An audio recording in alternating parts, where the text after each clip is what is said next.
Smart money हम retail traders को liquidate करवा के या हमारे स्टॉप लॉसेस हिट करवा के अपने ऑर्डर्स फिल करती है। लेकिन आखिर ये कौन से स्पेसिफिक एरियाज़ हैं जहाँ स्मार्ट मनी के ऑर्डर्स फिल होते हैं और हम किस तरह से उन एरियाज़ को आइडेंटिफाई कर सकते हैं। So without further ado let Sarmaya educate you.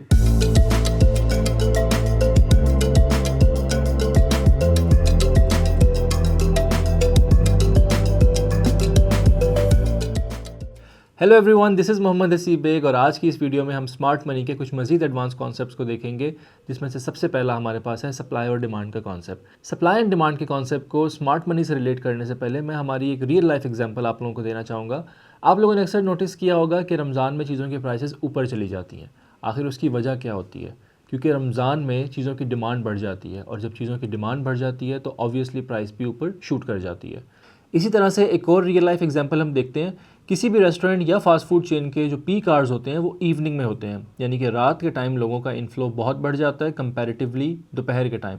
इसीलिए दोपहर के टाइम ये रेस्टोरेंट्स या फास्ट फूड चेन में आपने अक्सर देखा होगा कोई ना कोई डील्स चल रही होती हैं या कोई ना कोई डिस्काउंट वो ऑफ़र कर रहे होते हैं। उसकी रीज़न क्या है? क्योंकि लोगों का फ़्लो दोपहर के टाइम बहुत कम हो जाता है, इसीलिए वही रेस्टोरेंट या वही फास्ट फूड चेन आप लोगों को डिस्काउंटेड प्राइस पे यानी कि सस्ते में वही चीज़ ऑफ़र कर रहा होता है। वेयर एज़ अगर आप रात के टाइम उसी रेस्टोरेंट में वही चीज़ ऑर्डर करेंगे तो आप उसकी ज़्यादा प्राइस पे करेंगे, क्योंकि उस टाइम डिमांड काफ़ी इंक्रीज़ कर जाती है, जिसकी वजह से प्राइसेस भी इंक्रीज़ कर जाती हैं। यही फिनोमेना हमारी ट्रेडिंग में भी अप्लाई होता है कि स्मार्ट मनी पहले एक डिमांड क्रिएट करती है और जैसे ही प्राइस उस डिमांड एरिया में पहुंचती है वहीं से प्राइस बढ़ जाती है। सिमिलरली स्मार्ट मनी एक सप्लाई एरिया क्रिएट करती है और जैसे ही प्राइस उस सप्लाई एरिया में पहुंचती है वहीं से प्राइस गिर जाती है।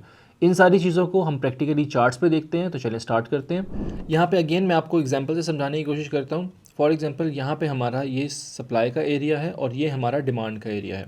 यहाँ से प्राइस अपवर्ड्स मूव हुई और इस तरह से प्राइस मूव करती जा रही है अपने सप्लाई एरिया तक, और जैसे ये सप्लाई एरिया में पहुँची यहीं से प्राइस साइडवेज होके दोबारा अपने डिमांड एरिया की तरफ आ गई। ठीक है, और इसी डिमांड एरिया में स्मार्ट मनी के ऑर्डर्स होंगे जो कि फिल हो चुके होंगे। दोबारा जब यहाँ से प्राइस ऊपर जाएगी अगेन इसी सप्लाई को टैप करेगी और यहाँ से दोबारा हम देखेंगे कि यहाँ से प्राइस नीचे की तरफ वापस अपने डिमांड एरिया में मूव कर गई। ये सप्लाई और डिमांड एरिया ब्रेक भी हो सकते हैं। डेफिनेटली प्राइस एक रेंज में नहीं मूव कर सकती हमेशा के लिए, तो ये सप्लाई भी ब्रेक होगी और डिमांड भी ब्रेक हो सकती है। लेकिन जो मेन कॉन्सेप्ट है वो यही है कि हमारी जो स्मार्ट मनी है वो बहुत स्मार्टली प्ले करती है। और यहाँ पे जब नॉर्मल रिटेल ट्रेडर ये सोच रहा होता है कि चूँकि प्राइस यहाँ पे बुलिश है, अपवर्ड्स मूव कर रही है, तो ये इसको ब्रेक करके ऊपर निकल जाएगी, जबकि स्मार्ट मनी यहीं पे अपने ऑर्डर्स प्लेस करेंगे और जैसे ही प्राइस आके यहाँ इस सप्लाई एरिया को टच करेगी यहाँ स्मार्ट मनी के ऑर्डर्स ट्रिगर होंगे और यहीं से प्राइस नीचे गिर जाएगी। अब आप यहाँ पे एक चीज़ समझने की कोशिश करें कि अगर आपने कोई चीज़ बेचनी है तो आपकी यही कोशिश होगी कि वो आप महंगी बेचें, और अगर आपने कोई चीज़ ख़रीदनी है तो आपकी कोशिश यही होगी कि आप उसको सस्ती ख़रीदें। सिमिलरली आप यहाँ पे देखिएगा कि अगर आपने किसी भी एसेट की बाइंग करनी है, फॉर एग्जांपल ये हमारे पास गोल्ड का चार्ट खुला हुआ है, तो अगर आपने गोल्ड को ख़रीदना है तो आपकी कोशिश होगी कि बजाय यहाँ पे बाय करने के इस एरिया में आप इसको इस एरिया में बाय करें, यानी कि सस्ता ख़रीदें। आप सस्ता ख़रीदेंगे तो प्राइस जब यहाँ से ऊपर की तरफ जाएगी तो आपको प्रॉफिट होगा। इसी तरह से जब आपको प्रॉफिट हो जाएगा तो आप चाहेंगे कि मैं इस गोल्ड को महंगा सेल करूं, यानी कि जब इसकी प्राइस बढ़ जाए तब मैं इसको बेचूं। तो यहाँ पे जब प्राइस आएगी इस सप्लाई एरिया में तो यहाँ पे आप इसको सेल कर देंगे तो आपको प्रॉफिट ज़्यादा होगा। यही माइंडसेट होता है हमारी स्मार्ट मनी का कि वो सस्ता ख़रीदते हैं और महंगा बेचते हैं। अब हम इसी डेमोन्स्ट्रेशन की रियल टाइम चार्ट पे एग्जांपल देख लेते हैं। यहाँ पे हमारे पास नैस्डैक का चार्ट है US 100 का, और यहाँ पे अगर आप देखें तो प्राइस इस सप्लाई एरिया को कितना खूबसूरती से रिस्पेक्ट दे रही है, और सिमिलरली यहाँ पे जो एक डिमांड एरिया है या डिमांड जोन है इसको भी कितने अच्छे से रिस्पेक्ट कर रही है प्राइस। यानी कि आसान अल्फाज में ये कि प्राइस यहाँ से मूव हुई, यहाँ से ऊपर गई प्राइस, जब दोबारा अपने डिमांड एरिया में आई तो प्राइस यहाँ से शूट करके ऊपर चली गई। यहाँ पे जब यहाँ पे गई ये एक सप्लाई एरिया है, यहाँ पे देखिएगा ये सप्लाई एरिया है, यानी कि यहाँ पे स्मार्ट मनी के सेल के ऑर्डर्स हैं। यहीं से प्राइस दोबारा से नीचे आई अपने डिमांड एरिया में, और इस डिमांड एरिया में चूँकि प्राइस नीचे आई है स्मार्ट मनी को यहाँ से सस्ता मिल रहा है, यहीं से स्मार्ट मनी के बाय के ऑर्डर्स ट्रिगर होंगे और दोबारा से प्राइस ऊपर जाएगी। दोबारा से प्राइस जब अपने सप्लाई एरिया में गई तो आप देखें अगेन यहीं से हमें ड्रॉप देखने को मिला और वापस अपने डिमांड जोन तक हमें ये ड्रॉप देखने को मिला। तो बहुत इजी कॉन्सेप्ट है, बस थोड़ा सा आपने स्मार्टली प्ले करना है स्मार्ट मनी की तरह, और आप इन कॉन्सेप्ट्स को बहुत अच्छे से समझ पाएंगे और एग्जीक्यूट भी कर पाएंगे। अब हम स्मार्ट मनी के एक और कॉन्सेप्ट को देख लेते हैं जो कि बहुत कॉमनली यूज़ होता है और बहुत important part of smart money है, यानी कि फेयर वैल्यू गैप। अब फेयर वैल्यू गैप होता क्या है? बेसिकली फेयर वैल्यू गैप एक इम्बैलेंस क्रिएट हो जाता है प्राइस के अंदर, जिसे फेयर वैल्यू गैप का नाम दे दिया जाता है। ये इम्बैलेंस किस तरह क्रिएट होता है? जब कोई कैंडल बहुत तेज़ी से मूव करके कोई गैप क्रिएट कर दे, यानी कि कोई ट्रेडिंग एक्टिविटी ना हो उस कैंडल में, इतना तेज़ी से वो मूव करे, उसको हम फेयर वैल्यू गैप का नाम देते हैं। ये अभी आप लोगों को बहुत कंफ्यूजिंग लग रहा होगा, लेकिन जब हम चार्ट पे चल के देखेंगे तो आप लोगों को कॉन्सेप्ट क्लियर हो जाएगा। तो चलें चार्ट की तरफ चलते हैं। यहाँ पे हमारे पास गोल्ड का चार्ट है, तो गोल्ड के चार्ट पे हम देख लेते हैं कि यहाँ पे हम फेयर वैल्यू गैप को किस तरह से आइडेंटिफाई कर पाएंगे। यहाँ पे आप देखिएगा, मैं एक लाइन ड्रॉ करता हूँ इस तरह से, और ये एक लाइन यहाँ पे, ठीक है।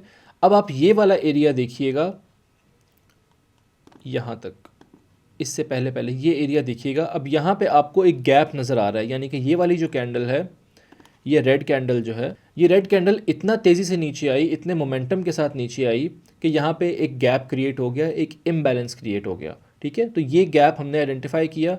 यहाँ पे अगर मैं इसको रिमूव करूँ तो आप देखें कि यहाँ पे बिल्कुल इसके बाद जितनी भी कैंडल्स फॉर्म हुई हैं इससे नीचे फॉर्म हुई हैं, और यहाँ पे हमारे पास ये एक गैप क्रिएट हो गया, ठीक है। इस गैप को हम कहते हैं फेयर वैल्यू गैप, यानी कि एक इम्बैलेंस क्रिएट हो जाए मार्केट में, उसे फेयर वैल्यू गैप का नाम दिया जाता है। अब जब ये फेयर वैल्यू गैप क्रिएट हो जाता है तो इसका इम्पैक्ट क्या होता है?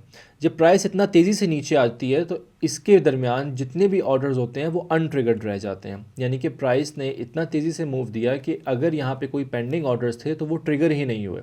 जब ऑर्डर्स ट्रिगर नहीं होते तो स्मार्ट मनी क्या करती है, इस प्राइस को नॉर्मली मूव करके और वापस इसी फेयर वैल्यू गैप में, इसी इम्बैलेंस में प्राइस को वापस ले आती है। यानी कि अगर हम ये कहें कि प्राइस किसी मैग्नेट की तरह तेज़ी से वापस आके इस गैप को फिल कर देती है तो ये गलत नहीं होगा। आप यहाँ पे देखें, अगर मैं ये वाली लाइन अब रिमूव कर दूँ तो आप देखिएगा कि पहले एक इम्बैलेंस क्रिएट हुआ, एक फेयर वैल्यू गैप क्रिएट हुआ हमारे पास, उसके बाद प्राइस हमारी नीचे गई। जब प्राइस नीचे गई उसके बाद दोबारा से यही प्राइस हमारे पास यहाँ से उठती हुई और यहाँ पे इस गैप में आ गई, यानी कि ये जो हमारा फेयर वैल्यू गैप बना हुआ था इसके अंदर ये प्राइस आई, और अब आप अगर दोबारा देखें तो यही गैप फिल होने के बाद यहाँ पे ये गैप फिल हुआ और उसके बाद दोबारा प्राइस नीचे की तरफ जा रही है। ये हमारी रियल टाइम एग्जांपल है जो अभी हमने चार्ट ओपन किया और हमें नज़र आई। तो ये बेसिकली फेयर वैल्यू गैप का कॉन्सेप्ट है कि मार्केट में एक गैप क्रिएट हो जाता है और उसके बाद मार्केट मैग्नेट की तरह उस गैप को वापस फिल करने जाती है, और जैसे ही मार्केट उस गैप को फिल करती है तो वहीं से प्राइस दोबारा अपनी उसी डायरेक्शन में मूव करना स्टार्ट कर देती है। इसी फेयर वैल्यू गैप की हम एक और एग्जांपल देख लेते हैं। हमारे पास यहाँ पाउंड यूएसडी का चार्ट है, जीबीपी यूएसडी का। अब आप यहाँ पे देखें कि प्राइस यहाँ पे बहुत तेज़ी से ऊपर की तरफ जा रही है, ठीक है। अब यहाँ पे अगर आप देखें तो यहाँ से जब प्राइस ऊपर जाना स्टार्ट हुई इस पॉइंट से, तो यहाँ पे देखिएगा कि ये हमारे पास एक इम्बैलेंस क्रिएट हुआ यहाँ पे, यानी कि यहाँ पे प्राइस ने एक फेयर वैल्यू गैप बना दिया। इतनी तेज़ी से प्राइस ऊपर गई कि यहाँ पे एक गैप क्रिएट हो गया। अब हम इसको देखते हैं कि जब ये गैप क्रिएट हुआ तो मार्केट ने फिर किस तरह से रिएक्ट किया। यहाँ पे हम इसको प्ले करके देखते हैं। ये देखिएगा, यहाँ पे देखें अब कि कितना खूबसूरती से मार्केट नीचे आई और यहाँ पे इस गैप को फिल किया मार्केट ने। जैसे इस गैप को फिल किया वहीं से मार्केट बाउंस बैक कर गई, यानी कि ऊपर की तरफ जाना स्टार्ट हो गई। तो अब आप यहाँ से ये अंदाज़ा लगाएं कि कितनी ज़्यादा इंपॉर्टेंस है इन फेयर वैल्यू गैप्स की स्मार्ट मनी की नज़र में, कि प्राइस यहाँ पे गैप क्रिएट करके ऊपर गई और उसी तरह से किसी मैग्नेट की तरह प्राइस नीचे आई और इस गैप को फिल किया। जैसे ही इस गैप को फिल किया मार्केट यहाँ से वापस ऊपर की तरफ जाने लग गई। तो ये हो गया हमारा फेयर वैल्यू गैप का कॉन्सेप्ट। अब फेयर वैल्यू गैप के बाद हमारे पास एक last but not the least smart money का कॉन्सेप्ट जो कि ऑर्डर ब्लॉक का कॉन्सेप्ट है, हम उसको देखते हैं। ऑर्डर ब्लॉक क्या होता है? बेसिकली जो हमारे पास फेयर वैल्यू गैप क्रिएट होता है, उस फेयर वैल्यू गैप क्रिएट होने से पिछली जो कैंडल होती है हम उसे ऑर्डर ब्लॉक कहते हैं। अब ये ऑर्डर ब्लॉक होता क्या है, इसको हम किस तरह से आइडेंटिफाई कर सकते हैं और इसकी क्या इंपॉर्टेंस है, तो चलिए वो चार्ट पे चल के देखते हैं। अगेन हमारे पास वही पाउंड यूएसडी का चार्ट है जिसको हम जीबीपी यूएसडी भी कहते हैं। अब यहाँ पे आप देखिएगा कि वही हमारे पास एक अपसाइड मूव आई, यहाँ पे हमारे पास एक गैप क्रिएट हुआ, ये हमारे पास एक गैप क्रिएट हुआ, इस गैप को मार्केट ने यहाँ पे फिल किया और यहाँ से मार्केट ऊपर की तरफ जाने लग गई। अब यहाँ पे एक चीज़ और है कि ऑर्डर ब्लॉक का जो कॉन्सेप्ट है उसको हम किस तरह से देखेंगे। यहाँ पे जो हमारे पास एक फेयर वैल्यू गैप क्रिएट हुआ इस एरिया में, ये जो एक फेयर वैल्यू गैप क्रिएट हुआ, इस फेयर वैल्यू गैप से प्रीवियस जो ऑपोजिट कैंडल होगी हम उसको as an order block consider करते हैं। अब ऑपोजिट कैंडल से क्या मुराद है?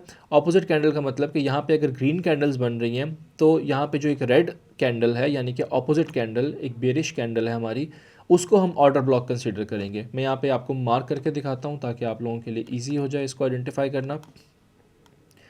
इस कैंडल को मैंने मार्क कर दिया, ये जो हमारे पास रेड कैंडल है ये हमारे पास बेसिकली एक ऑर्डर ब्लॉक है। अब आप देखें कि हमारे पास एक गैप क्रिएट हुआ, गैप क्रिएट होने के बाद जो गैप से पिछली हमारे पास एक कैंडल है ऑपोजिट, कई लोग सेम कैंडल को भी ले लेते हैं। जिस तरह अगर यहाँ पे ग्रीन कैंडल है तो कुछ लोग इस ग्रीन कैंडल को भी, जो फेयर वैल्यू गैप्स क्रिएट होने से पिछली कैंडल है ग्रीन कैंडल, इसको भी ऑर्डर ब्लॉक कंसीडर करते हैं। और कुछ लोग जो ऑपोजिट कैंडल है उसको भी कंसीडर करते हैं। जो ऑपोजिट कैंडल होती है उसकी वेटेज थोड़ी ज़्यादा होती है कंपैरेटिवली सेम कैंडल के। तो यहाँ पे ये हमारे पास एक वैलिड ऑर्डर ब्लॉक है। अब इस ऑर्डर ब्लॉक की क्या इंपॉर्टेंस है हम वो देखते हैं कि यहाँ पे हमने देखा कि फेयर वैल्यू गैप को टैप करने के बाद मार्केट यहाँ से बाउंस बैक की। जैसे ही मार्केट यहाँ से बाउंस बैक हुई, आप देखें इसको टैप करने के बाद मार्केट यहाँ से बाउंस बैक हुई। अब जब मार्केट ने यहाँ से बाउंस लिया, दोबारा से हम इसको प्ले करके देखते हैं कि मार्केट ने फिर क्या रिएक्शन दिया। ये देखिएगा, अब यहाँ पे आप देखें कि ये करंट मार्केट पे बेसिकली हमारा ये सिनेरियो है कि मार्केट ने पहले फेयर वैल्यू गैप से एक बाउंस लिया, फेयर वैल्यू गैप से बाउंस लेने के बाद अब मार्केट ने आके इस ऑर्डर ब्लॉक को टैप किया। यानी हमारे पास जो ये ऑर्डर ब्लॉक था, इस ऑर्डर ब्लॉक को आके मार्केट ने टैप किया और अब यहाँ से दोबारा मार्केट ऊपर जाने की कोशिश कर रही है। ये रियल टाइम चार्ट है बाय द वे। तो यहाँ पे हमारे सामने ये एग्जांपल है कि मार्केट ने किस तरह पहले फेयर वैल्यू गैप को आके रिस्पेक्ट दिया और उसके बाद दोबारा से मार्केट ने आके इस ऑर्डर ब्लॉक को भी रिस्पेक्ट दिया और यहाँ पे आके प्राइस को टैप किया। जैसी प्राइस यहाँ पे टैप हुई और यहीं से मार्केट ने दोबारा अब रिवर्सल के साइन स्टार्ट कर दिए हैं। अब हम यहाँ पे एग्जांपल के लिए एक और चार्ट देख लेते हैं। ये हमारे पास सिल्वर का चार्ट है। अब आप यहाँ पे देखें कि यहाँ कितना खूबसूरत गैप क्रिएट हुआ है कि यहाँ पे हमारे पास बेसिकली, अच्छा बाय द वे, ये फेयर वैल्यू गैप जो हमारा है ये बेसिकली 3 कैंडल्स पैटर्न होता है। यानी कि 2 कैंडल्स के दरमियान जो हमारा एक गैप क्रिएट होता है उसे हम फेयर वैल्यू गैप का नाम देते हैं। फॉर एग्जाम्पल यहाँ पे हमारी ये एक कैंडल है, ठीक है। इस कैंडल की जो विक है, लोअर विक, यहाँ से लेके और ये जो हमारी थर्ड कैंडल है यानी कि सेकंड कैंडल हमारी ये गैप वाली हो गई और थर्ड कैंडल जो हमारी ये वाली है इसकी विक तक आप ये देखें तो ये सारा हमारे पास एक गैप है और ये वो गैप है जो फिल नहीं हुआ अभी तक, ठीक है। तो अब हमारे पास सिल्वर में, अगर हम सिल्वर को देखें तो मार्केट आप देखिएगा कि यहीं से ऊपर जा रही है, ठीक है, अपने सप्लाई एरिया में। सप्लाई एरिया कौन सा है मार्केट का कि मार्केट या इस गैप को फिल करेगी और यहाँ से मार्केट नीचे की तरफ आ जाएगी और दोबारा फिर मोस्ट प्रोबेबली मार्केट यहाँ से दोबारा बाउंस करेगी। ये जो हमारा एक ऑर्डर ब्लॉक है यहाँ पे, ये ऑपोजिट कैंडल अगर हम लें तो ये ग्रीन कैंडल हमारी बनती है, ये हमारा एक ऑर्डर ब्लॉक है। तो मोस्ट प्रोबेबली हाई प्रोबेबिलिटी है कि मार्केट यहाँ पे आए, प्राइस यहाँ पे ऑर्डर ब्लॉक में टैप करे और जैसे ही प्राइस यहाँ पे टैप करे उसके बाद दोबारा से हमें यहाँ से एक डाउनवर्ड्स मूव देखने को मिलेगी। ये भी हमारे पास एक रियल टाइम एग्जांपल है। ये इस टाइम करंट मार्केट में जो भी सिनेरियो चल रहा है हमने उसी पे आके लाइव अपना एनालिसिस किया कि ये हमारे पास एक गैप क्रिएट हुआ है। हमारे पास यहाँ पे 2 प्रोबेबिलिटीज़ हैं कि मार्केट यहाँ पे आके इस गैप को फिल करे, यहाँ से कोई बाउंस बैक करें यानी कि लोअर साइड पे हमें यहाँ से कोई ना कोई बाउंस बैक देखने को मिल सकता है और दोबारा अगर मार्केट यहाँ से ऊपर जाके ऑर्डर ब्लॉक को फिल करती है तो यहाँ से हमें दोबारा से एक डाउन साइड मूव देखने को मिल सकती है। मैं इस वीडियो को आप लोगों के लिए समराइज़ कर देता हूँ। सबसे पहले हमने देखा सप्लाई और डिमांड का कॉन्सेप्ट। जो हमारे रियल लाइफ में एक सप्लाई डिमांड का कॉन्सेप्ट रहता है वही यहाँ पे ट्रेडिंग में भी अप्लाई होता है। यानी कि जब किसी चीज़ की डिमांड बढ़ जाती है तो उसकी प्राइस भी बढ़ जाती है और जब किसी चीज़ की सप्लाई बढ़ जाती है तो उसकी प्राइस भी रिड्यूस हो जाती है। सिमिलरली हमने देखा एक new concept fair value gap का, यानी कि मार्केट में जब एक इम्बैलेंस क्रिएट होता है, प्राइस बहुत तेज़ी से मूव करती है तो वो कई ऑर्डर्स अनट्रिगर्ड छोड़ जाती है और मार्केट दोबारा किसी मैग्नेट की तरह जाके उस फेयर वैल्यू गैप को फिल करती है, वहाँ पे ऑर्डर्स ट्रिगर करवाती है और दोबारा से मार्केट अपनी डायरेक्शन को कैरी करती है। सिमिलरली हमने ऑर्डर ब्लॉक्स को देखा कि फेयर वैल्यू गैप से प्रीवियस जो कैंडल होगी ऑपोजिट, वो हमारा एक ऑर्डर ब्लॉक होता है और इस ऑर्डर ब्लॉक की बहुत ज़्यादा सिग्निफिकेंस होती है स्मार्ट मनी की नज़र में। स्मार्ट मनी स्मार्टली प्ले करके अपने सप्लाई या डिमांड एरिया में जो ऑर्डर ब्लॉक्स होते हैं वहाँ पे अपने ऑर्डर्स ट्रिगर करवा के और फिर ऑपोजिट डायरेक्शन में मार्केट को मूव करवा देते हैं। और ये बेसिकली रिटेल ट्रेडर को ट्रैप करने के लिए होता है। रिटेल ट्रेडर ये समझता है कि शायद मार्केट ने अपनी डायरेक्शन को कैरी कर लिया है और वो उसमें एंटर हो जाता है, जबकि स्मार्ट मनी बेसिकली अपने सप्लाई या डिमांड एरिया में अपने ऑर्डर्स ट्रिगर करवा के और मार्केट को फिर ऑपोजिट डायरेक्शन में मूव करवा देती है। आई होप इस वीडियो में आपको ये सारे कॉन्सेप्ट्स बहुत अच्छे से समझ आ गए होंगे, but in case you still have any query or questions you can always comment down below and I will try to answer them. Thank you very much and I will see you in the next one. सरमाया.com, जहां हर फैसला बने सरमाया।